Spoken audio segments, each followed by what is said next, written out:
I remember writing down everything that we do and everything that I was seeing everybody else do. And I thought, right, I'm going to start again and do the exact opposite. And that crushed, absolutely crushed. Right. Low budget, but does that get us a lot of massive customers. That thing is like a secret hack. The easiest closes ever, the biggest closes ever. In year one, we did, I think it was 22K. Then we did about $250,000 year two. In year three, we did 1.3 million. Over the next couple of years, goes to about 7 million a year cash. And it was just me and the two reps by this stage. So the margin was like 92% or something crazy. It was absolutely unbelievable. I wonder what your assessment is of the industry right now, with everyone hustling to hit these big numbers and perhaps not even knowing why they're trying to hit it. Like when you look upon the industry, what do you think? So many things to talk about, man. There is one thing that I've seen actually, like I call it like a traffic ecosystem and a product ecosystem. So on the traffic side, it's good to do ads and YouTube and podcasts and have like an ecosystem where people can bounce around. But the same for the product as well. I look back on why was I chasing the million a month? Funnily enough, it was for the same reason as you've just said it. And then we hit it a few times and I'm like, I'm more miserable than I was when I was down at like 300K a month and like really enjoying life. So if I just make 1 or 2 videos a week for long enough, surely I can get a few clients and make 30K, 50K a month recurring and just chill. And that's really all that I wanted. I thought, man, if I can do 50K on my own and with fun clients and just chill and have fun, that's going to be great. And then it just grew really fast and we got so many calls that I couldn't take them myself. What would you say for our listeners are some of the biggest traps that they would fall into on their journey to scale? One thing that comes to mind straight away is not... Welcome back to the Expansion Podcast. Great to have you back with me. I'm here today with a very special guest, a good friend, an ex-client, and someone who has surpassed the guru level realms of our industry. And I'm so excited to dive in with this chap. His name's William Brown. He sold his company for an undisclosed amount, which I imagine was more than most of our internet marketing gurus make in their entire career. He has a YouTube channel that makes millions, but makes absolutely no sense. So we're going to dive into that, figure out what the heck's going on there. And it's someone who shares my obsession with marketing, sales, and all things scaling businesses, but perhaps doing it the right way. Will, I've got loads I want to dive into today. I want to talk about the state of the industry, traffic, funnels, the success of your YouTube channel, the biggest traps when scaling, and perhaps what you would do differently if you started again. But in case anyone who's listening doesn't know who you are, perhaps let's just go back. Give me the backstory. What have you done in this industry so far? What are the businesses that you built? And how have we found ourselves at where we are today? Yeah, for sure. Well, it all started, so if we rewind about 8 years, I had a Twitter with about 250 followers, right? And one day, someone randomly messaged me and they said, "Hey, Will, I've been following you for a while. I can see that you're doing very well. Is there any way that you could help me?" And that guy PayPal'd me $50, came to my parents' house for 3 hours, sat next to me to learn from me, made a 1-page Word doc to take away with him. I kept that Word doc, and that was my first ever complete accident e-learning customer back then. And I just kind of thought, if he will give me money to tell him stuff, maybe a few other followers will. And I started selling that Word doc also for $50. Right. I made 2 or 3 more sales. And that was the start of my first ever company that we then went on to grow and scale to 16.4 million in total over 5 years, and then sell to a private equity firm last year. So, and then there's loads of stuff in between, like learning about YouTube and running the webinar funnel, which was the first kind of funnel that made me millions of dollars, then moving to a VSL and a sales team, which almost made me want to kill myself because they're so bloody hard to run. And then we kind of find ourselves closer to today. And then after selling that company, not a lot of people know this, but that company was actually faceless. So we had a tiny Twitter, a tiny YouTube, 95% paid ads. And then when I sold that company, I started my YouTube channel. And I made a video, the day that I sold the company, I made a video about that. And that got like 100K views, went absolutely bloody crazy. And then the new consulting business kind of built itself. And my original intention was to have a 1-person business, no ads, make a few YouTube videos, get a few one-to-one clients, make 30, 50K a month and just chill. But the YouTube blew up so fast that it was just crazy, man. I've never seen so many sales calls so fast. And then I had to hire reps to help me take them. Yeah. And dude, honestly, within about 4 months, I'd gone from 0 to 400K a month cash. All right. It's crazy. And then you're having to then rebuild some of the stuff that you had before that you didn't like, or you did it all very differently? Yeah, it was a different ball game, because the first company was more of a coaching program, a course and group coaching. Yeah. This, I was doing one-to-one consulting with a training program, anytime calls, anytime WhatsApp. Right. So it was a bit of a different model, a lot heavier on time, but a bit more fun and better for the customer. Much higher price, way high price as well. And yeah, when the YouTube blew up, I hired 2 reps straight away to help me with the calls. Yeah. And then we grew very fast. And then, yeah, the infrastructure kind of started to rebuild itself. And I've ended up in the same place for the second time now, with a sales team and a VSL funnel and ads and all this crazy stuff. So I've accidentally done it twice now. Well, I want to talk about the old business, and then I want to talk about the new business, because I imagine there's lots that I can learn and lots that my audience can learn about how you've built the new business differently. Because although you said, okay, now I've rebuilt it and I've done it a second time, I know for sure you will have done that avoiding the things you hated about the previous time, and done it more efficiently, more profitably. So I'd like to get into the new business in a minute. Let's go back to the old business. So started with a low ticket course. I think you then moved into high ticket. You're building out the sales team. You're building out the different funnels. When was the moment that you got to a point where you started to think, I've built a bit of a Frankenstein here that I don't enjoy as much? Do you remember when that moment was? Oh yeah. I remember that so clearly, man. So what happened was, we had the $50 Word doc, and then that grew from 1 page to a few pages. Then it kind of turned into an ebook. Then it turned into an ebook with a Dropbox folder of videos, which is kind of a course, but not a course. We slowly raised the price. In year 1, we did, I think it was 22K. In year 2, we bolted on a YouTube channel and raised the prices. We had different tiers and stuff. Then we did about $250,000 year 2. Okay. Then in December of that year, I found Alex Becker, learned what a webinar funnel was and what kind of high ticket is and all that stuff. Then we made it more of a program. In year 3, we did 1.3 million. Then the next year we moved away from a webinar because it just wasn't profitable enough. Then we moved to a VSL and a sales call funnel and a sales team. That got us to, over the next couple of years, got us to about 7 million a year cash. And in that, about 4.5 years in, like you've got to remember that I never really intended on building that business in the first place anyway. And honestly, I just wanted like a nice car and a nice house and some money and stuff. And then by year 5, I'd got more than I ever could have imagined. Yeah. I was living in bloody Dubai and it was just crazy. And I remember I was sat in the cafe in the building that I lived in Dubai, and I was writing in my journal, like, what do I want to do for the next few years? What do I want to do with my life? What more goals do I want to achieve and stuff? And I remember thinking, I don't enjoy this business because it's just a nightmare with the hiring and firing and ramping and training and mainly the sales team, to be honest. And also, I wasn't trading by that stage anymore, which was the business itself. So I felt a bit out of alignment with the product and the customers as well. And I just thought, do I want to keep doing this for years to come? No. Do I feel like I need to? No. And I'd been in a financial literacy mastermind with a guy who told me that I could sell the business, which I didn't believe at the time, but he planted the seed. And that day, I WhatsApped him and I was like, hey, dude, I think I want to try and sell a business. Please, could you help me and mentor me through it?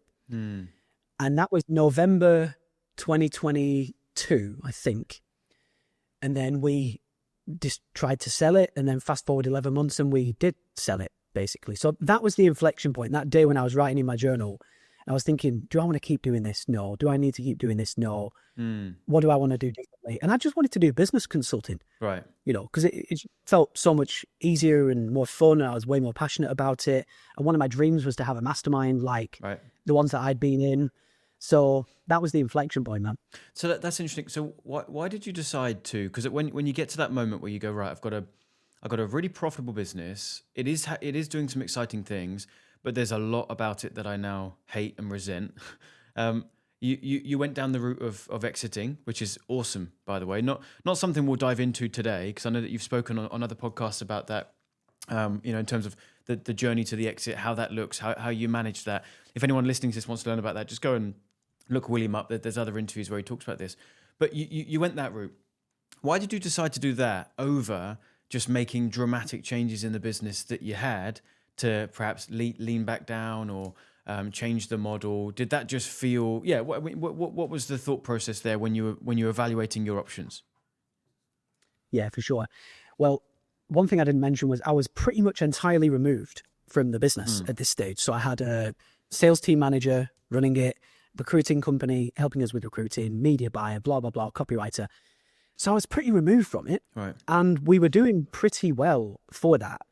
But I just felt bored. I felt unexcited. And also, I remember saying this to the private equity firm that bought the company. They said, why do you want to sell? And I said to them, it's like, I've got the business in my head all the time. So even though I'm not running it, every day I'm just thinking, oh, is this team member okay? Yeah. How much have we done this month? What are we going to do next quarter? Or what if this thing that we're trying doesn't work? So even though I wasn't doing it, I was kind of in it and looking down on it. And I just remember saying to them, it's in here and I want to take it out, get my brain back, get my focus back and start again. I remember the founder of the PE firm said to me, Will, you're very good at going 0 to 1, but not 1 to 2. We will take it 1 to 2 and you can go and do the 0 to 1 again. Right. And I was like, dude, that's exactly what I want. It's so interesting because right now, I don't know whether you're experiencing it just as you look upon the industry, William, but I've talked with my clients and those in my Titan Mastermind about this a lot, that there's this journey to, let's call it the 1 million a month hustle. Everyone's trying to get to this million a month, and there's only a few people in our industry that have successfully done that and done it well and been able to maintain it. And there's a few people that have done it. I believe you hit it or got very, very close. I think you mentioned in a previous episode, eight something, wasn't it? Yeah, we didn't hit it. We got to 824 was our best month. Yeah. We're actually tracking to hit it this month in this company. So, well, obviously we're not there yet, but we should hopefully actually hit it for the first time this month. Fingers crossed. So, well, that's super cool. So I'm going to come back to that because I want to talk more about that. And then we've got a few others I can probably name on one hand. We've hit it three times, but certainly not consistently, and can do it over and over again. But it seems like everyone's got this target because it feels like an ego target. It feels like you've then made it in the industry. And on the journey to get there, everyone's businesses seems to start to crumble and the cracks start to emerge, or they start to hate it, or they're working more than they wanted to, or their lifestyle's completely sucked away. And I don't know if you've experienced this, like right now, with all the changes in the industry, AI being so disruptive, more competition than ever, trust being at an all-time low, skepticism at an all-time high. It's like to scale a business is just, well, at least an info business like ours, it's harder than it's been before, and potentially not even worth it unless you're understanding the right way to do it. I wonder what your assessment is of the industry right now, with everyone hustling to hit these big numbers and perhaps not even knowing why they're trying to hit it. Like when you look upon the industry, what do you think? Yeah, I hope I don't sound like a knob saying this, but I think it's easy. It's pretty damn easy to get to 200, 300, 400 a month cash. Then it gets hard. When you get to 500, 600, 700, that's hard. And when you go 700 to a million, that's when things get a bit crazy. That's how I feel. Like I was saying to our ops director, I want to hit 1 million and then go back down. I just want to get the badge of honor, get there once, see what it's like, see if we can even handle it and how hard is it, and just experience it. And then I said to Gabby, like, then we'll see. If it's really hard, we'll just come back down. We don't need to be there in the first place. If it's easy, we'll go further. But yeah, a lot changes, man, in that middle ground, because that's when you've got a big sales team, Slack is constantly firing, support is constantly firing, customers are coming in and out. It's just, things get intense. And to me, it gets a lot less fun, and one thing that I've been asking myself over and over since I sold the company was like, do I enjoy what I'm doing? can I sustain what I'm doing? Do I want to keep doing what I'm doing? You know, where is the profit margin at? We watch that really, really, really closely every month. And that's one thing I've learned as well, because I sacrificed profit for revenue in the first business by far. And now we're not doing that. We're trying to not do that. But yeah, I don't think it's hard to get to a few 100K a month, because all you need to do is put traffic in a VSL funnel, book calls and close calls at high ticket, and maybe do a bit of LTV work. But our main focus right now is just LTV. Our main focus is how can we keep the clients as less as possible and make as much as possible from them. And that's a bit one of our edges as well, because we bill like monthly high ticket, which we can talk about a bit later. So that's what I'd say. Well, what do you think? Dude, I'm making so many notes here because it sounds like we've gone on quite a similar journey, although we've had a fork in the road and we've done a few things slightly differently. I'm experiencing a lot of the things that you've mentioned. I say this to our clients. I say, look, to go from 0 to 100K a month, as arrogant as this might sound, but I also do want this to inspire our listeners too. That part's actually not that challenging. Once you know the right things to do, to get to 100K a month, we're talking 10 clients at 10K. You turn on some ads, get good at some hooks and messages, you build your first funnel, you double down on it. The reason people don't get there is because they keep jumping from funnel to funnel, strategy to strategy, model to model. That's actually what keeps them stuck, is they just hop around. But if they just double down on a strategy and just got really good at capturing people's attention online, sending them into one sales funnel that they double down on, then they can do really well. So that would get you to the 100K a month.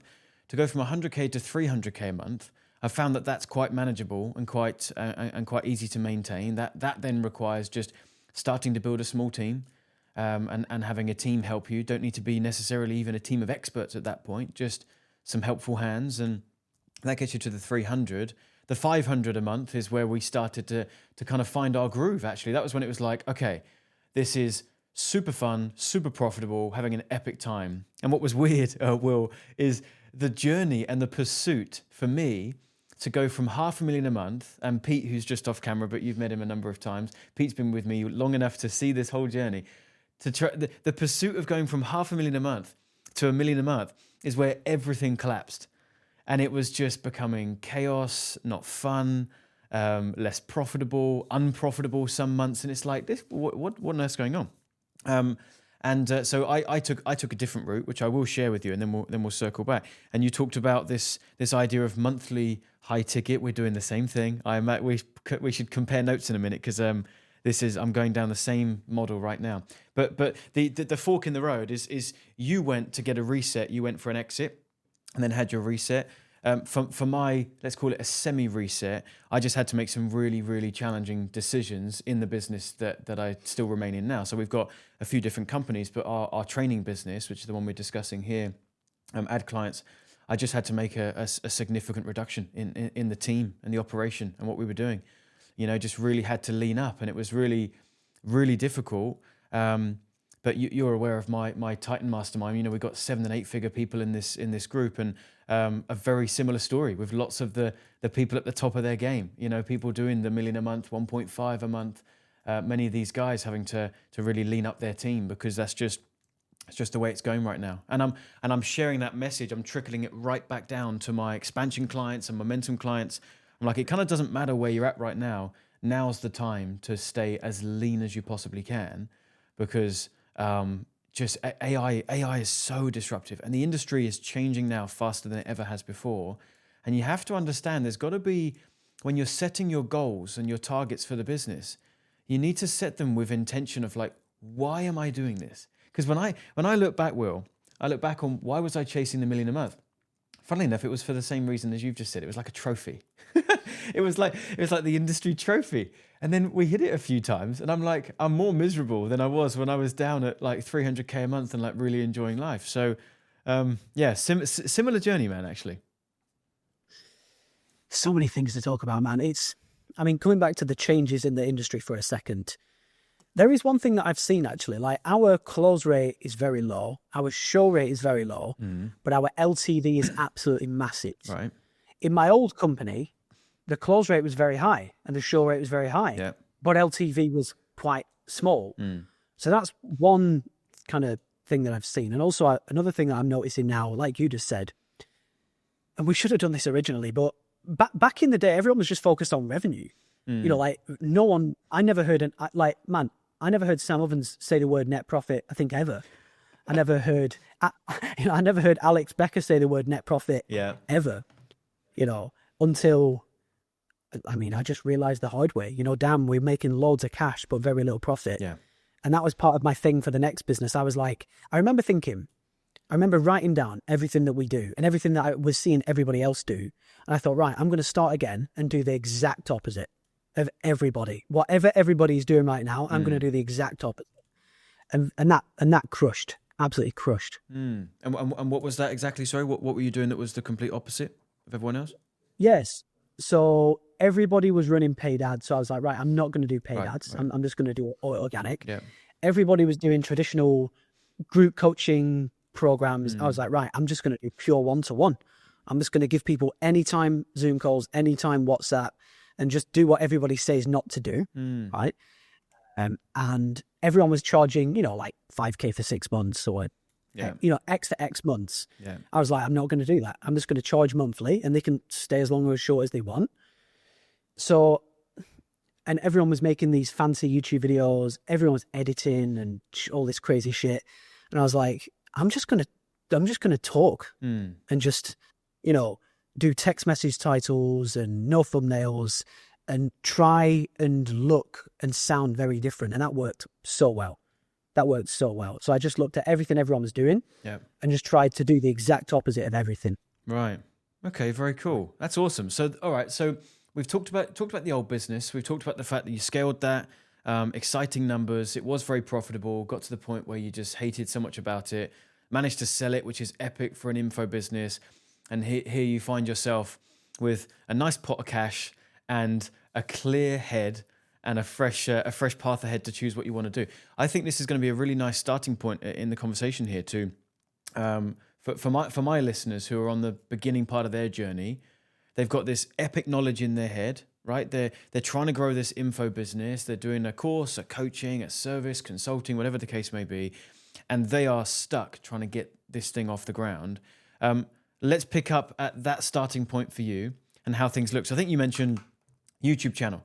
Clear head, just want to shoot some videos. By the way, I'm repping the branding. We've got the white t-shirt on. I've got my takeaway coffee cup. I just couldn't find my gold watch, I'm afraid. I've gone with the oyster steel today, but I couldn't find that. Before we jumped on the podcast, Will said, I see you're wearing my uniform. So I guess we're going with it being called a uniform. If you've seen his YouTube channel, this is his regular setup. So here's where we start. You throw on your white tee, you throw on your gold watch, and YouTube videos start. Let's pick up from there, please. How do things roll? Yeah, for sure. So my plan was, if I make some YouTube videos talking about stuff that I've done and learned, surely some people are eventually going to find it. And if I think I was charging $4,000 a month back then. I had one offer, $4K a month, anytime calls, anytime WhatsApp. Right. And I was like, dude, surely if I just make 1 or 2 videos a week for long enough, surely I can get a few clients and make 30K, 50K a month recurring and just chill. No ads, no team. And that's really all that I wanted. I thought, man, if I can do 50K on my own and with fun clients and just chill and have fun, that's going to be great. So that was the plan. And then I started making a few videos and then it just grew quite fast. You know, I made a video about selling the company that got loads of views. Some massive people were reaching out from that video as well. Then I made this video about how to make 10K a month or something like that. Yep. That did really well, got like 500,000 views. And then it just grew really fast and we got so many calls that I couldn't take them myself. And then I hired the 2 reps to come in and help with the calls. Yep. Then we found that, so we'd by that stage, that was maybe 4 or 5 or 6 months in. Yep. Then I had 2 programs, right? I had the one-to-one, which at that stage was £7,000 a month. Okay. Like cancel anytime. And we got so many new people that couldn't afford that or weren't right for that we then made a group program for £3,000 a month recurring. So then we had these 2 programs. By that stage, we were doing about 400K a month cash. And it was just me and the 2 reps by this stage. So the margin was like 92% or something crazy. It was absolutely unbelievable. And then we introduced a done for you program, which changed the game. And things just spiraled from there, really. But the root of it was YouTube, because all that we had for the first year and a half was just pure YouTube organic. So we have a lot of our clients that ask me, when is the point where I should think about hiring my first rep? So what would your answer be to that? You've started again, you're taking sales calls yourself. There was a moment where you thought, I'm getting diminishing returns on my time and I'm not enjoying it. When was that? And what would your recommendation be for when someone has proven the model enough and got consistency enough in the marketing that they should hire a rep? Yeah, definitely.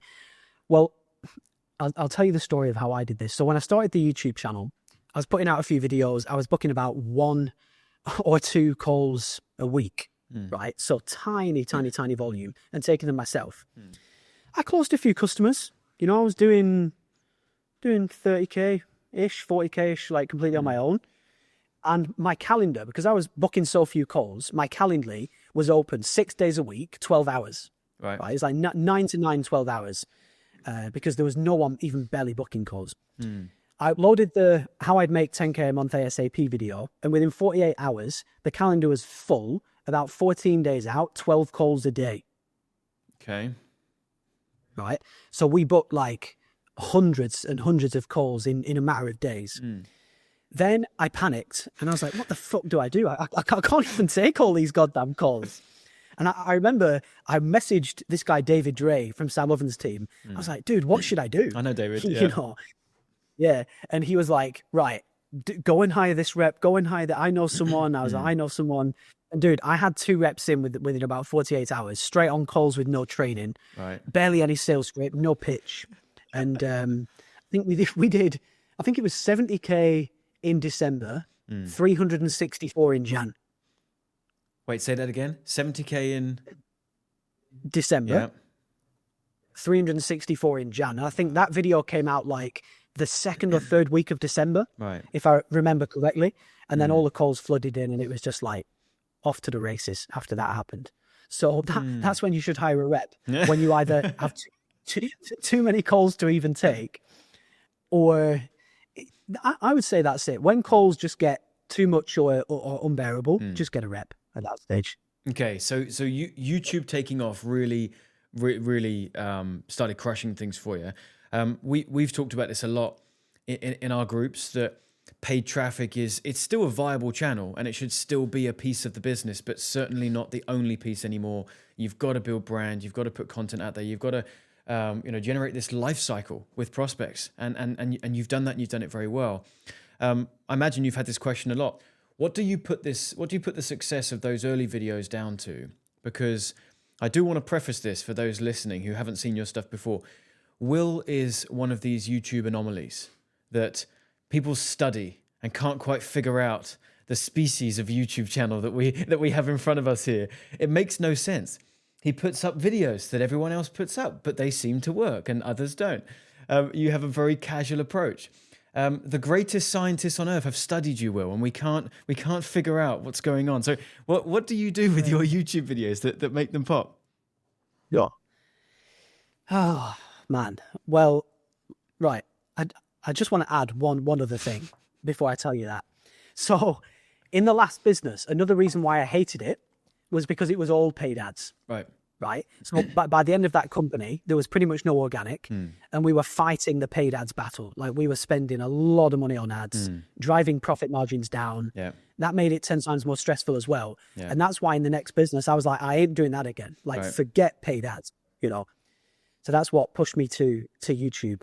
And yeah, with the YouTube, man, I think back then, just nobody was making those raw videos, man. Like, nobody was just talking to the camera. Nobody was doing the text message tiles. No one was not editing.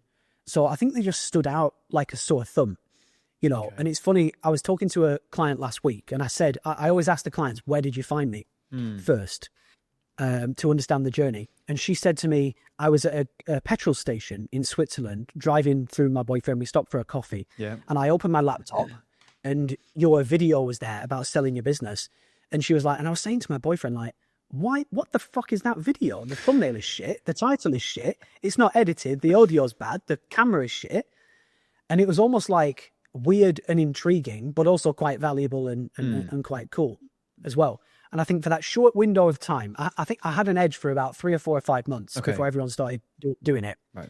And dude, for that few months, man, it was just, I think they just stood out, you know, because just no one else was doing them. I think that was it. They've lost their edge now. Everybody does the raw talking head style now, but back then they just stood out. Okay. So then if you were starting now, because what I like about this, Will, is you seem to have this really brilliant mind that you can look upon the landscape of marketing and you can think differently, think outside the box, think creatively.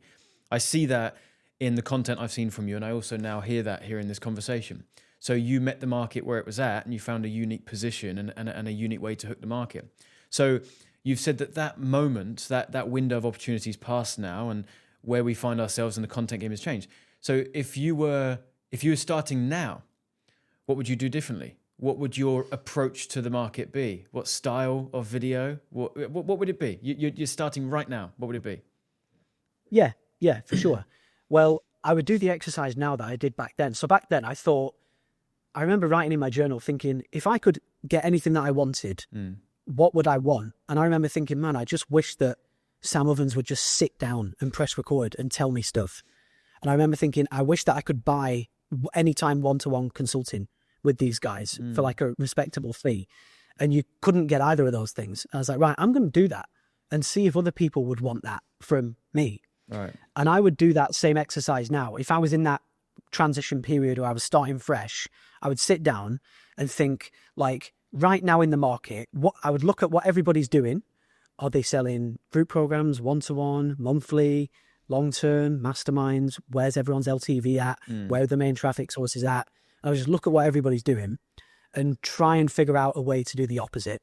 And I would think, in my market, the people that I want to sell to, what do they want that is not being done right now? So I'll give you another example, right? One thing that we've just done, we invited some people over to the villa, and I got the whiteboard out, and we had a film crew, and we did like 2-hour whiteboard breakdowns with their business, almost just like a client session. And we're going to put those full recordings on YouTube. And I was like, again, I would love to watch that. And I don't see anybody doing that. So let's do it quickly before anybody else does it. So those are the kind of things that I would think. I would just try and find a bit of an edge, you know?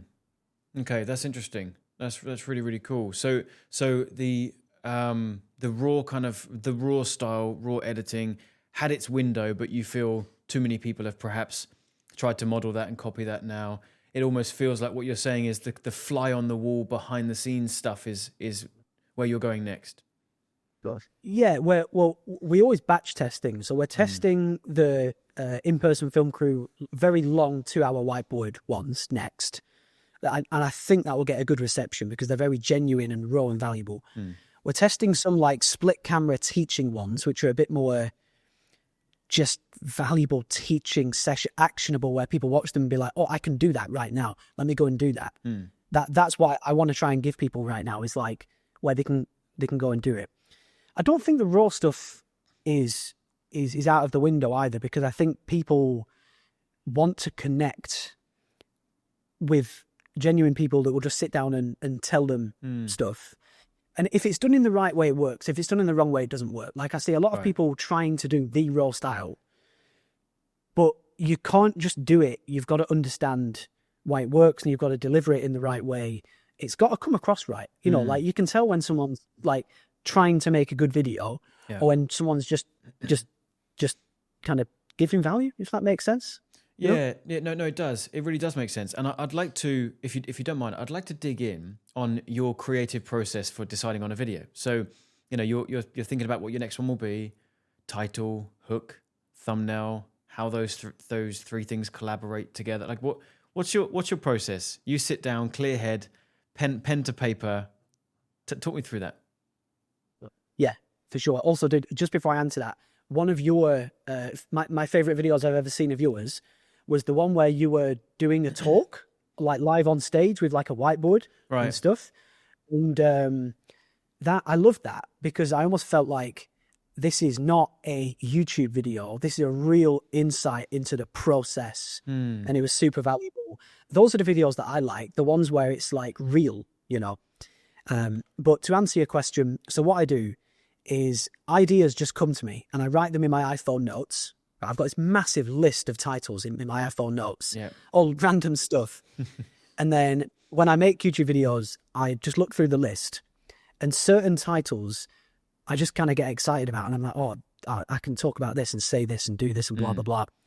And then I just let it sit in my head for a few hours to a day. And the script kind of writes itself in my head. And then when I feel like it's ready, I just sit down, get a coffee and press record and just get it out as fast as I can. And then get it on YouTube and I try and forget about it and not judge it. So my process is kind of like, I spend a lot of time thinking of titles. Titles come first. Okay. Then I'm usually working on one style at once. So I've just done a batch of talking head. Now we're doing a batch of the whiteboard ones. Then we're doing a batch of the more split screen testing, teaching ones. Right. So then we just stick with the style that we're doing and testing at that moment. And then we just shoot it as fast as possible and get it out there without overthinking. Right. Really. So title first, then shooting the content. Yeah. So title first, style second, shooting third. And when you say style, that is what you said, just talking head or behind the scenes or fully edited, that kind of thing. Okay. Exactly. And then thumbnails last. We don't really do thumbnails, to be honest. Like we just take a screenshot from the video. Dude, this is why you're an anomaly. This is so wild to me to hear these. It's like, thumbnail. Like so many people say thumbnail's so critically important and you got to spend hours and hours mapping this thing out and do Mr. Beast stuff. And you're like, oh, thumbnail. Yeah, forgot about that. I actually didn't even think about thumbnail. But no, I don't think thumbnail's that important, to be honest. I think, I'll give you something that I did think about, right? When I was first posting my first few videos, I thought, oh, fucking thumbnails. Like, I really didn't want to do them because they're just an effort to do them. So I thought, what about if I leave the thumbnail blank? Because then all attention goes on the title. Because if you can't judge a video from the thumbnail, you've got to judge it from the title. Yeah. And then 100% focus goes on the title. Yeah. Rather than 50 thumbnail, 50 title. Yeah. So I thought that's better. And I enjoy, my favorite thing to do is think of titles. I love thinking of interesting titles. Right. So that was why I didn't do them. Because I was like, number one, I don't want to. And number two, if I don't do them, maybe I can get away with just doing a good title. Yeah. You know? So you may not know the answer to this, and that's fine. But if you do, that's also great. Your videos, you seem to have a level of consistency with the success of each video. So, for example, you just very kindly pointed out one of the videos of mine that you like, and so thanks for saying that.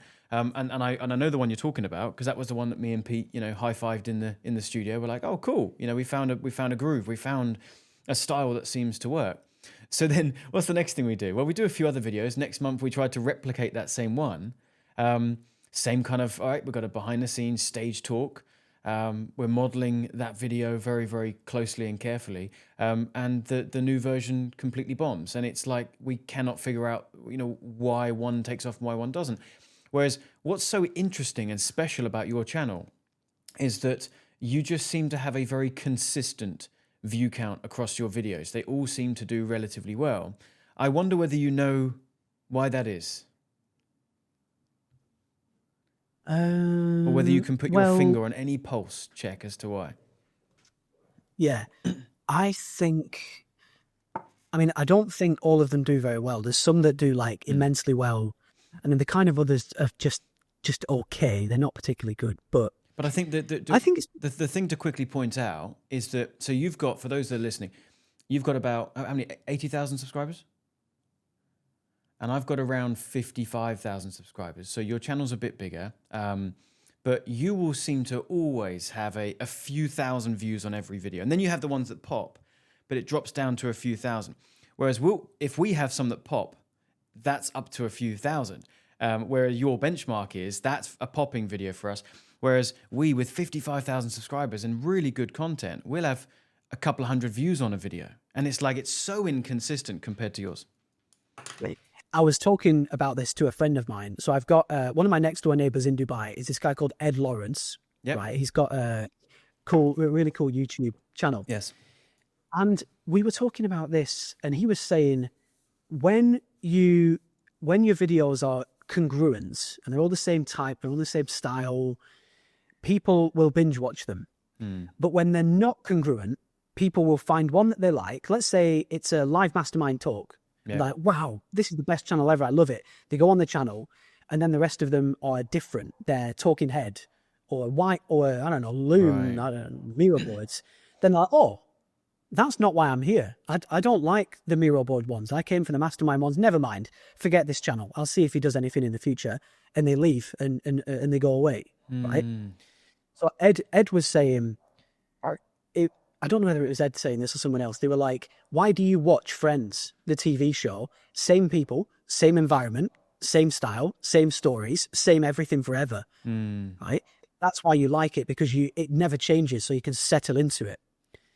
And that's why I think my channel was a bit successful, because people could settle into it and it was the same every time. Will in a white t-shirt with a coffee, talking for 10 to 20 minutes about business, no change.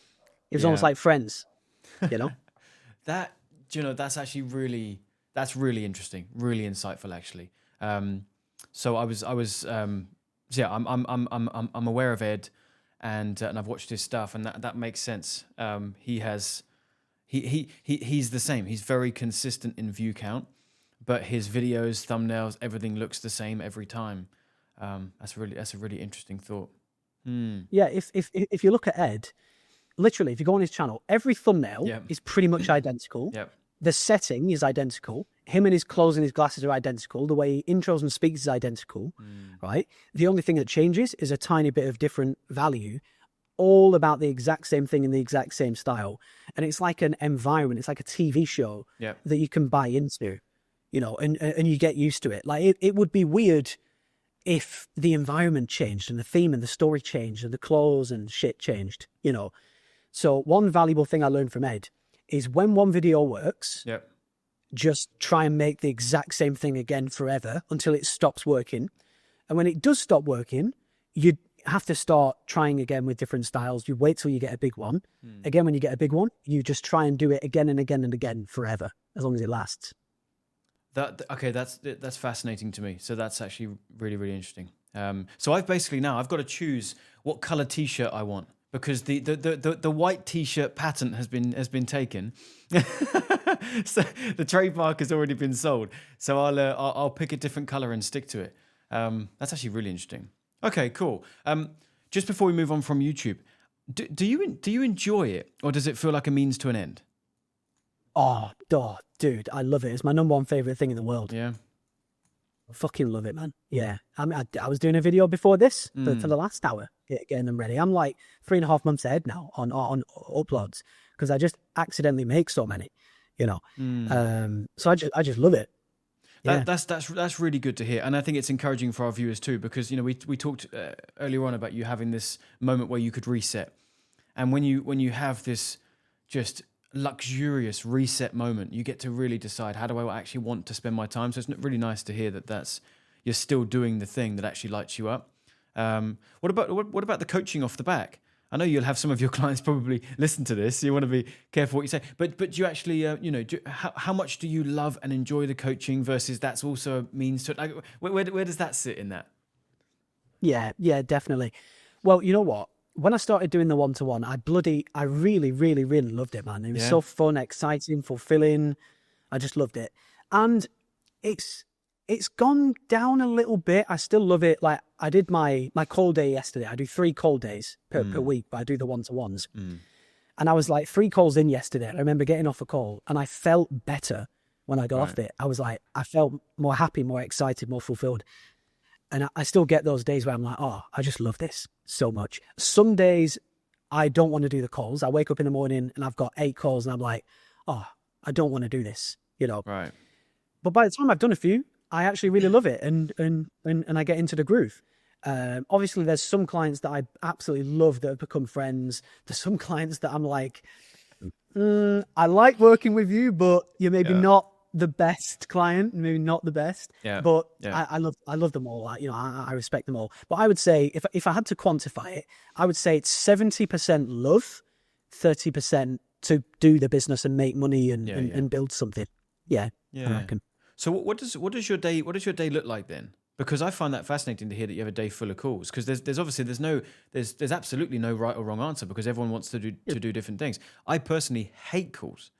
I don't think coaching's my forte. I just want to be in the trenches doing stuff and building stuff. And I actually really, really, really dislike the coaching side of things, which is ironic because I'm really good at it. So when I do have a one-to-one with a client, I'm really good at it. They leave with massive value. But I prefer the group stuff, and that's where I'm really, really good.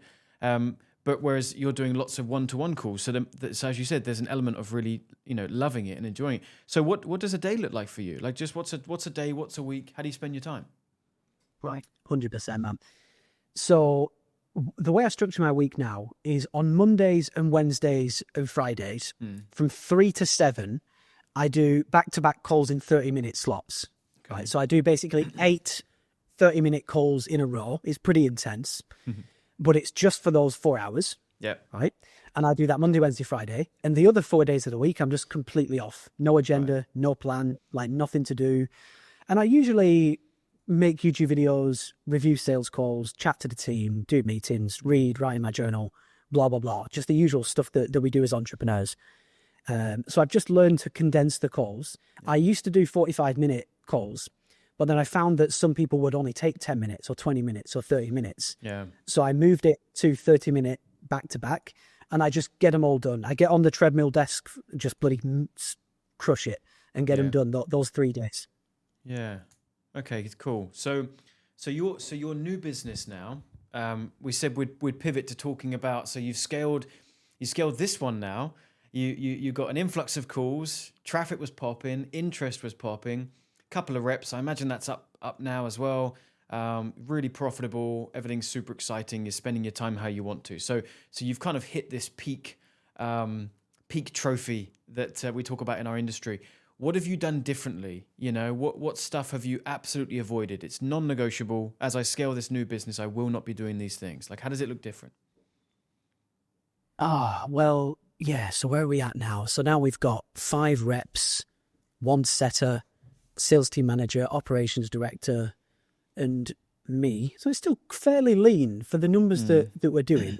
And I've tried that on purpose. I try and keep the least team members bloody possible, the highest profit margin possible. Those are 2 of my biggest focus points. Yeah. And right now we're just trying to see how far we can push it before it becomes not fun. So right now it's fun. I want to see where the line is. How far can we scale until it finally becomes not fun anymore? Right. I think it will be about 800 a month cash. I think that will be the line where it's just too crazy. Right. Because you've got to remember, I'm the only coach. I do all the calls. I do all the WhatsApp. I do about an hour and a half a day of WhatsApp as well. Sometimes I wake up to 32 messages. Right. But it's worth it for the money. And I do still enjoy it. I think there'll come a day where I don't. That day will come eventually, and then I'll change things. Right. But for now, I just want to find the line and see how far we can push. But yeah, I'm just focusing now on the things that I should have focused on in the first business. That first business just taught me loads of lessons on what not to do, basically. And then I was looking to have this second go around, really, to do it in a better way. Yeah, right. So you said 5 reps, 1 setter, 1 sales lead, 1 ops, and is that it, or there was someone else? That's it.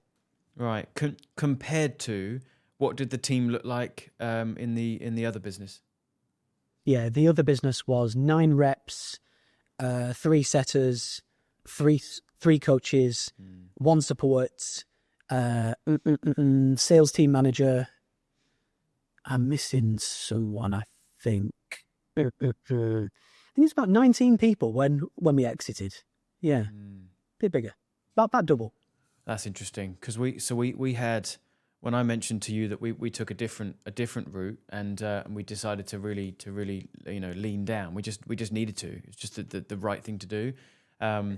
at the time across everything and all departments, we had 30 people in the coaching 30 business. people? Yeah, with 30 people in the coaching Jesus. business. Yeah, so I halved the team, and then a couple more as well. So actually, we went down to, I'm terrible at math, so doing it on the spot. I think we're like 12 or 13 people now across everything, and it's just better. You know, it is just better. You know, I just feel now like I've just got an incredible team of people that just do great work. You know, everyone's really bought into the business, excited about it. We're doing the same amount of output with half the team. But the biggest thing that I brought back, which is interesting, the biggest thing I brought back was my time, because it wasn't even about like making a saving on payroll, or it was just that my time was just eaten up with so many meetings and so much nonsense. So I managed to buy my time back, which was the greatest gift I could have given myself. Yeah, you know what? For me, it's about time, but there's something about focus, right? Like sometimes in certain businesses, I think it takes up more cognitive load for some reason. Often when you're running a lot of paid ads, it's very heavy on the mind. Yeah. When you've got a big team, it's very heavy on the mind. When you've got a low profit margin, it's very heavy on the mind. There's more to worry about, you know? So I think the way that it seems like we both operate now is not only simpler, but it's less heavy on the mind as well. It's less intense on focus, you know? Yeah. Yeah. Very interesting. Okay. So we talked about your YouTube channel. We talked about the new business. We talked about your team. This is all fascinating. Are you still topping up what you're doing with paid ads? We have a mutual friend, Alicia Conlin Hurd. I remember hearing you talk to her. I think you said that you did have an ad strategy that was working. I wondered if that's still the case. And if so, what are your biggest takeaways from what is working right now for your ads? Yeah, for sure. So just to kind of tell you the story, I was doing my mastermind in Dubai April this year. And on a break, I was chatting to someone and they were like, so Will, what's your plan for your business? And I was like, dude, I'm just chilling. I'm having fun. We're all organic. It's great. It's fine. And he was like, no, you should scale. I was like, no, I don't want to scale. He was like, why? He was like, dude, like you've got an edge, you've got a good product and shit. You should scale as far as you can. You should make as much money as you can. And I left that mastermind being like, I'm going to scale. Let's go. Like my whole attitude changed in about a 30-minute coffee break. Yeah. Right. And then I hired our operations director, Gabby, he basically runs the cold ads department, writes all the copy, edits it all, runs and manages and tracks it all. He is like the cold ads department. Yeah. And it's worked really well. You know, so back then we were doing about $450 a month cash, all organic. Yeah. Now we're doing this month we should do $1 million a month, or very bloody close. Amazing. But the ads are extremely bloody profitable. I'm talking 4.5, 5.5, 6.5 cash. Right. We haven't been spending a lot. We're gonna spend about £70,000 this month on the cold funnel. Yeah. And it's just Facebook and Instagram kind of ghetto style ads with just captions that go straight to a little 10-minute VSL. It's kind of a very simple direct funnel, just straight to a type form to a sales call, basically.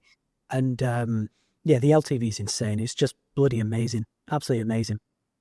So, and I totally understand if there's a reason why I wouldn't want to share this, but also this is the kind of stuff I like digging into with guests and calls like this. What are the numbers that you're seeing on your VSL funnel at the moment? So from ad through to, you know, number of people that book those calls off the back of the VSL to qualified call that comes through. I'd love to know that, but only if we're able to share. And if you're not, we can move on. Yeah, that's fine. Can you see my screen right now, by the way? No, I can't. No, okay. I'm just looking at our ad trackers. I'll tell you the numbers for this month. So we spent 15, call it 16 grand. We spent 16,000 on ads so far this month. We've done 78,000 cash back. Yeah. Let me see where this is. Cost per call, 128 booked. Taken 386. Taken back. What else? What else do you want to know? What's it costing us? So it's costing us where is it? CPA. So it's costing us 3.9 to make 17 right now. Right. So the AOV cash is 17, CPA is 4. Yeah, so those are some of the numbers from the tracking sheet I've got in front of me here. Yeah, very very interesting. I appreciate you sharing that. That's really fascinating. So then to go to an average order value of 17K on that first transaction, what does that sales cycle look like for you? 1 call, 2 call, 3 call? It's mostly one call close. Okay. Yeah, there's definitely, follow-ups, like, there's 2 call closes, there's 3 call closes, there's sometimes they'll sell a call with me for 2K first, and then they have that and then come into the program. That's one thing that we do. Sometimes they put me in a WhatsApp with them and was like, oh, they've just got a few questions, and I help to close them as well. But the reason the LTV is quite high is because we not only charge monthly, but you can buy multi-months. You can buy 2 months and get 1 free. You can buy 3 and get 2 free. You can buy 4 and get blah, blah, blah. So a lot of people go for the 3 for 2, the 5 for 3, and that kind of thing. Yeah. And we incentivize it. If you go for a bigger one, you get like a free Mastermind ticket, or we include some recruiting for you for free. So that helps to get the LTV up pretty high. I think that's a pretty high LTV, 17K pounds as well. Oh, I love that. That's super cool. Yeah, because so we talk about in our program this idea that you've got three umbrella strategies for getting traffic. You can buy it, you can build it, you can borrow it. You're buying it, you're running paid ads, you're building it, you're doing your YouTube stuff, your Instagram, your LinkedIn, your social, and you're borrowing it. You're jumping on podcasts, you're jumping on people's stages, you're borrowing someone else's audience. And the way I like to think of it is they're all supporting each other. If you have these 3 strategies in the business, they all support each other. Someone watches a paid ad, but then doesn't take action straight away, but then they find your channel and then they take action later down the line. Or an opportunity comes up to be on a podcast or someone's stage. What are they going to do? They're going to look back at your social and see if you're credible. They're going to find you on social first. They're going to binge watch your stuff. Then the moment they see an ad from you, it's like, oh, I recognize that person. Oh, now I know their very specific offer. I'd like to take it. So I imagine that not taking away from your ability to run great ads, because I know you do. I see them and they're absolutely fantastic. But there's going to be an element there, isn't there, of people see your YouTube stuff, love it, and it's just all you now need to do is just repeatedly get in front of them in an ad and get them to take that action, right? Yeah, dude. One big thing that's helped us is the book as well. So dude, the book has gotten us the easiest closes ever, the biggest closes ever. Like the biggest sale we've ever done was, I don't know, it's about 85 grand cash. Yeah. And that was a 1 call close from the book as well, wired the same day. So the book has done us a hell of a lot of favors. But yeah, I call it like a traffic ecosystem and a product ecosystem. So on the traffic side, I always say it's good to do ads and YouTube and podcasts and Instagram and a bit of retargeting and email, and have like an ecosystem where people can bounce around. I don't need to tell you that. But the same for the product as well. So we have a group program, a one-to-one program, a done-for-you program, a 1-day workshop, a 3-day mastermind, the book, 2K consults with me.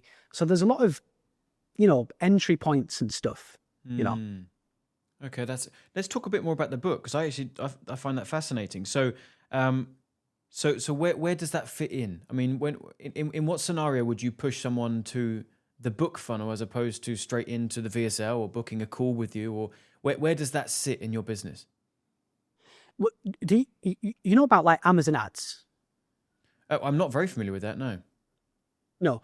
So on Amazon, if you've got a book, you can run ads inside Amazon where, for example, like if someone searches Stephen Bartlett's book, your book shows up next to theirs. Right. Or if someone searches for X author, your book actually appears next to X author. So it's really, really targeted. And to be honest, we break even. We spend about £7,000. We make about £7,000 a month in sales. So low budget and break even. But fuck, does that get us a lot of massive customers? That thing is like a secret hack. It's just amazing, man. And that has been really helpful to have. And yeah, a lot of people, because whenever I have my first call with people, I always say, where did you find me? I always ask them. And it's typically YouTube or the book. Right. Okay, so when you're running these Amazon ads, you're not then sending them into a sales funnel. Then it is just purely to check out the book, and you're just having to trust that that's now a piece of the business. I can't quantify it. I can't track it, direct response all the way through, but I just know it's having the impact it's having. Yeah, because really people will find the book organically for sure, but a lot of it is definitely from those internal Amazon ads for sure. And dude, it's such a good conversion mechanism, because when they get a big heavy paperback or a hardcover and it's in the house, and it's just a big trust builder, man. And in a time where trust is low, having someone get a paperback and love it is amazing. Yeah. Wow, dude, man, I've got so much more I want to get into, so I'm just trying to decide where we spend our time, because I'm loving this chat. Okay, so ads. You mentioned the masterminds. You've loved doing your masterminds. I know that you did them over in Dubai. You said that you've got some still in your offer suite now. So are you now hosting them in Bali, or you go back to Dubai for it? And how frequently do you do those? Yeah, well, we were meant to do one at the end of Jan in Dubai. I actually changed my mind because I just basically didn't want to do it. I just don't want to go in a bloody conference room again. So we're changing it to Bali now, and we're doing it in this insane, amazing resort up in the north by the sea. And there's like 15 luxury villas on site, and it's right on the ocean. You have to book out the entire thing, and it's just amazing. I went to a mastermind there last year, and it was incredible. So we're going to move it to there now. So we're going to make it a bit smaller. I think we're going to do like 30 people once or twice a year. It's not like a mastermind, like a membership annual thing. It's just per event, basically. Because I don't like the annual mastermind commitment. I don't know. I feel like I'm giving away freedom by doing that. So I like to just do one, have fun, stop, and do one when I want to, have fun, stop. Yeah. That's it. That's interesting. Do you know someone called Jordan Platten? Yeah. Okay. So I was having this chat with him, because it's interesting how like we said earlier, different things just work for different people, right? Like you like the one and done mastermind. I actually don't. I prefer the year-long commitment, because what I want to do is I want to start to build that long-term community year-round. Get that full commitment to the program. And I was talking with Jordan about this, because he was mentioning about you, funnily enough, and he was saying about these masterminds that you do. He was like, I like the will model. He's like, I like to, just one mastermind and done, and he wants to do more like that. Whereas I can't think of anything worse than having to resell the mastermind every time. Whereas I just get the commitment. So it's interesting, isn't it? It's these pros and cons, but then you get the break. You get the break after the mastermind, and you can just decide, when do you want to do the next one? You're not committed to doing it. Well, dude, that is by far my least favorite thing. I hate having to announce it, sell it out again. Yeah. It always takes, it took us like 4 months to sell the Dubai one out last time, 50 people. It was annoying and long. But I've got to say, man, like, I think that is one of the most fulfilling things that I've ever done in my life, doing the mastermind. I just feel so calm and happy and thankful, and just the best feeling ever after. I hate it in the run up, but when I do it and after, it's the best thing in the world. So, but yeah, you're right. Everyone's different. I speak to people, like I was doing a consult with another guy called Matt Gray a few weeks ago, and he wanted to know about my model and know about what we're doing different and stuff like that. And I told him the one-to-one. He was like, anytime one-to-one? What's that? Are you crazy? Shut up, no. And I was like, well, yeah, but yeah. That's interesting, man. So where would you say now, because we've talked a lot about the things that you enjoy, and your mastermind is another one, which for me is exactly the same. There's certain things in my business I get tremendous fulfillment from and really, really enjoy. And one of them is hosting things and creating experiences. And that feeds into every program that I have, every mastermind group that I have. It feeds all the way to AdCon, our big conference every year. It's like I want to do stuff where I get to make people feel super special, bring people together, cause collaboration, partnerships, like all of that stuff absolutely lights me up. And it sounds like it does you as well. In line with that, one piece is, what do you enjoy most? And we've covered that. The other side that I want to just find out from you, Will, is where would you say now, knowing what you know, all the stuff that you've done, where is your zone of genius? Like, what would you say are like the top 1, 2, or 3 things that you're like, put me in a room with someone, like someone walks through my door right now in your office, they sit down in front of you and they just share their problems or they share something that they want to learn. And without a moment's thought, you are just on and you friggin' love talking about it and you're super knowledgeable. Like what has now become your just your core disciplines that you just feel light you up? I don't know, man. I don't know. Because I'm kind of 50% of me hates people, 50% of me loves people. Right. So like my girlfriend always says, like, I barely ever leave the villa. Like I like to just stay at home, chill, do my work on my own, focus. But equally, when I go to a mastermind, I absolutely love the people and the dinners and the conversations and everything. So I feel very 50-50 on that. You know, I love being completely on my own, but I also love being in masterminds and stuff. But I think my zone of genius, I think it's hard to say for yourself. I think other people can say it better for you. But I would say probably ideas and strategy and seeing the puzzle and putting the puzzle together in better ways, I think, maybe. And people say that I'm good at making videos. I actually don't think I'm very good at on camera making the videos, but people say that I'm good. Right. So I've kind of taken that from other people. So that I would say, yeah. Got it. Very cool. And then let's bounce back to LTV then, because when you first mentioned that at the beginning, I said, look, we're going on a similar trajectory with this, and I'll give you a quick bit of context. What I'm finding in the marketplace right now are the two things that I said to you earlier. I find trust is at an all-time low and skepticism is at an all-time high. I like to paint the picture of, let's call it the trust bridge. You know, you imagine before you see a prospect over the other side of the bridge and you're like, hey, I'm the one for you. I can help you come over the bridge. And before, the bridge looked beautiful, perfect stone bridge, everything's well supported, nice handrail, and they can just walk over with a little bit of encouragement. And that encouragement is your marketing and sales process. But it feels like now it's completely different. It's like you're standing on one side, they're standing on the other. They can kind of see that you've got the goods, but that trust is so low that the bridge looks in tatters. It's wooden, it's rotten, it's damp, the handrail's broken, and they're just not going to make that journey until we start to repair the trust bridge. And that for me is, there's a few things that we've already talked about. It's branding and how you're positioned. It's the value that you're putting out into the marketplace, which is the content we've talked about. It's the life cycle. So how long have they been aware of you now before they think about making a buying decision? And then there's a final piece, which we're about to talk about, which is then what is that initial offer that you get them in for? And I've been giving this a great deal of thought lately, and I've actually changed my entire business model for this. I no longer want to have these, let's go straight for the jugular and go for this big sale, big commitment right up front. I would rather have a client come in for a decent chunk of coaching, but then roll on to a monthly recurring high ticket subscription and stay for as little or as long as they want. Because it adds, I mean, I could talk for an hour on this, so I'll keep it to 30 seconds, but it adds accountability for me and my team. It means that we have to win that client every month. We've got to do a cracking job. We've got to get them great results so they want to stick around. It's a good entry point because it means in a marketplace that everyone is so fearful of making these buying decisions that I can get them in for 10 grand up front as opposed to 30 grand up front.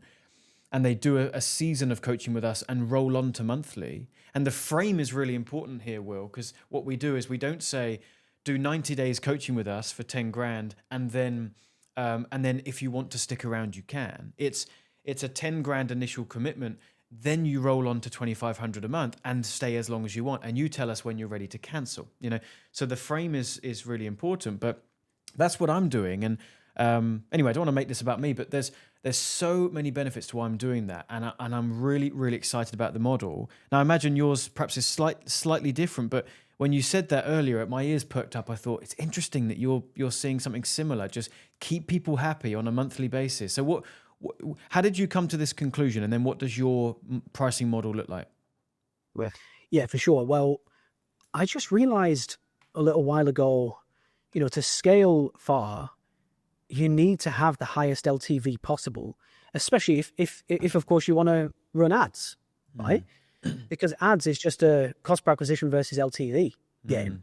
And I thought if I can create a massive LTV, I can just buy everyone's customers Yeah. for myself, which sounds a bit Machiavellian, but that's just what I was thinking. And it kind of happened by accident as well, because when I started doing the consulting at, it was £3,000 a month, right? Yeah. And my first ever customer stayed 9 months. My second customer stayed 11 months. My third customer stayed 6 months. And that taught me so much. I was like, oh my God, people will pay me £3,000 for almost a year. I was like, wow. Yeah. I wonder if they'd pay 4 for that long. And they did. I wonder if they'd pay 5 for that long. And it was a bit less, but they did. And that's what I did. I went 3 to 4, 4 to 5, 5 to 6, 6 to 7. And then 7K pounds per month was kind of the middle ground. They didn't stay as long, but it was better for upfront cash. Then we went to 8K, which is where we are now. Then we did the multi-month thing, which really, really, really helps. So, but for me, so the first time I heard about the model you just talked about, I think was Taylor Welch. I think he was doing something like 35K to get in, 2.5 to stay in, I think. And that was the first time I ever heard of that kind of a chunk and then a payment. Right. And I didn't really like it. I thought the 35 was too high to go straight in to a 2K the very next month. I didn't really like that. Oh, really? Month what? So 35 to get in, and then that wasn't for an X period of time. That was just an initial chunk, and then straight onto a monthly rolling. Yeah, literally 35 now, and then 2.5 starts in 30 days. Wow. Which I thought, I think it's for a big thing. It's for a big mastermind and stuff like that. But I liked it, but I just thought that's just wrong. It's just too big and too fast, And I really think that what we do, I mean, of course I'm going to think this, I'm biased, but I think what we do is the best model. Like you can pay monthly or you can buy multiple months on day one and get 3 months and incentives and stuff. And for me, I actually want to work with the least amount of clients possible for the highest price possible. That's the game that I'm trying to play.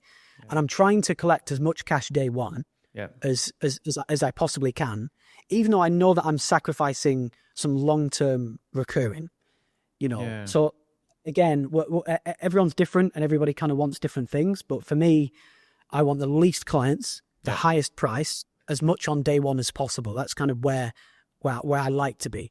Yeah. And of the clients that come in then on this pricing model, you said that you'll get to a point where you feel maxed out, but you're not quite there, but you feel it coming. It's right on the precipice. How many clients do you have? At this moment, I think we've got 54, 52, 54, 56 area. Last time I looked at the sheet.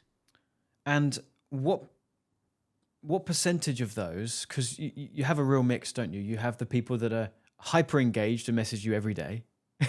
Let's call them the green clients. You have the amber that they'll message you every so often when they need something. And then you have the red clients that are just happy to pay this big ticket just to have you available in their pocket, but they hardly ever use you. What percentage of your clients do you find fall into these different categories? Dude, I have seen it all. I have seen it all, man. Like, dude, we've had people come in on like the 5 for 3 done for you, £36,000 paid in full on day one, and use 2 calls and the program and WhatsApp on like the extreme end. Yep. We've had people come in for 1 month and just go mad, booking calls every day, chatting every day, and just go mad. And most people are in the middle. Yeah. So you get the outliers on the good side and the bad side. Most people are in the middle. Honestly, most people book about, I would say, 3 one-to-ones with me for 30 minutes each per month. Mostly use the WhatsApp, mostly use the training program. And I've tried to make the training program so good that it negates the need for support almost. Right.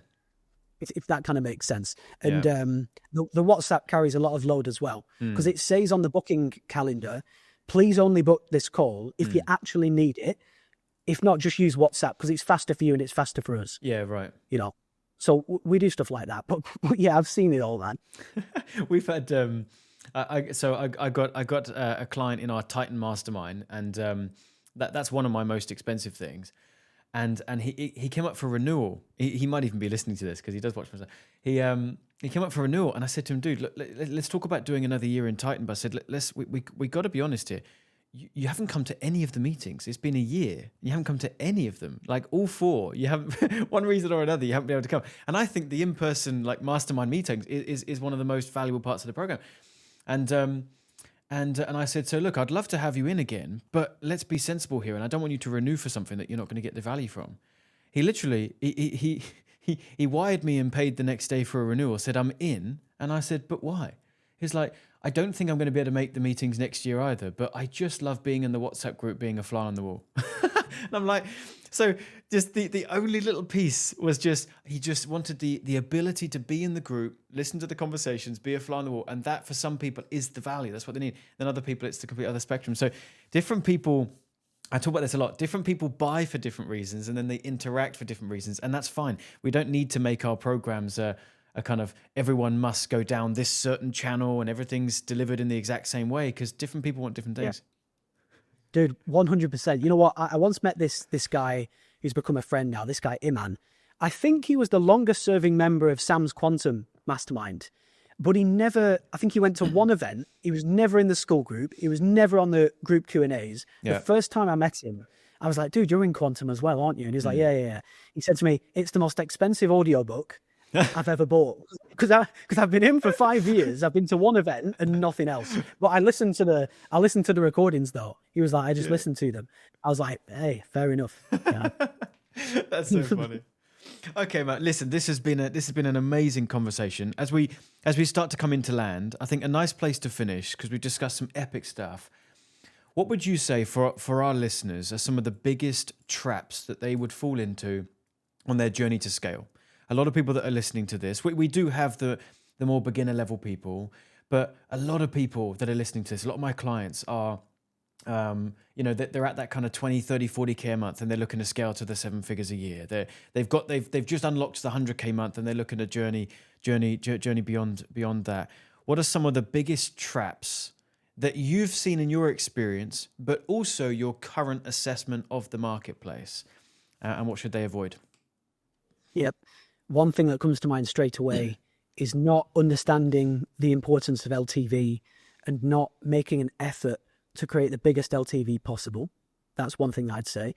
Number 2 is either overhiring or hiring like B and C players.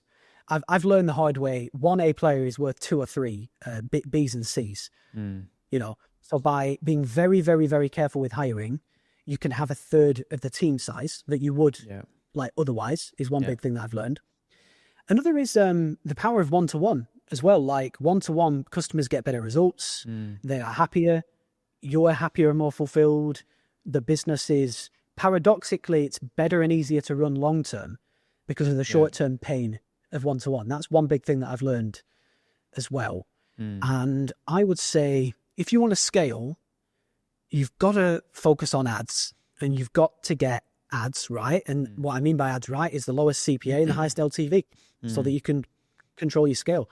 I think if you do those things and you just understand what business you're building, are you building like a big monster where you are happy to sacrifice net profit for big rev? Or are you building more of a business like maybe ours, where you want net profit and peace over a big company and big revenue? So know what you're building and why.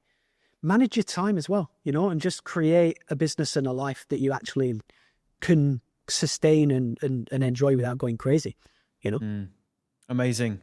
Will, cheers. Cheers, brother. It's been an epic conversation. Thank you so much for your time. And for those listening, thanks for tuning in again to the Expansion Podcast. Great to have you here. Hope to see you on a future episode. And we'll catch up again soon. Thanks for your time. Big pleasure, man. Thanks for having me.